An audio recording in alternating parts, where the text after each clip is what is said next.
Les événements de la guerre du Nord ont replacé dans la campagne présidentielle les questions de sécurité. Une aubaine pour Nicolas Sarkozy. En revanche, Ségolène Royal refuse de se laisser enfermer, préférant parler de l'emploi des jeunes. Dernières infos de la campagne avec Séverine Bourgault. Nicolas Sarkozy persiste et signe.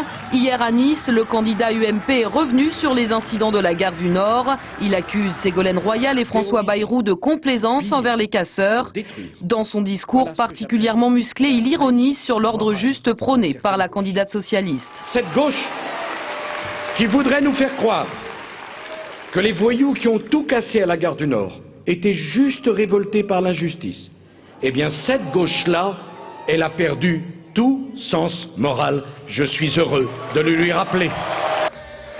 Ambiance festive hier soir pour les jeunes socialistes réunis dans une discothèque à Clermont-Ferrand. Ségolène Royal les a invités à forcer leur destin. Elle leur a présenté son contrat Première Chance. Je leur dis à ces petites entreprises, chiche, allons-y. Avec les régions et l'État, nous allons prendre en charge pendant un an la formation, la qualification, la rémunération de ces jeunes. Et vous, en contrepartie, c'est le gagnant-gagnant, c'est le donnant-donnant. Vous leur ferez un contrat de travail à durée indéterminée s'ils ont fait leurs preuves.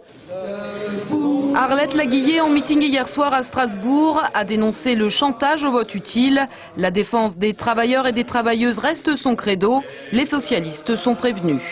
Il ne faut pas laisser passer l'occasion du premier tour pour affirmer nos exigences. Le chantage au vote utile, il est destiné seulement à faire taire les exploités et leurs exigences. Eh bien, il ne faut pas. Et c'est une bonne nouvelle pour Gérard Chibardi, le candidat d'extrême gauche. La commission électorale a finalement validé hier soir ses affiches et ses professions de foi. Le candidat soutenu par le Parti des travailleurs ne sera plus le candidat des maires, mais le candidat de maire, puisque c'est sur cette mention que le litige portait.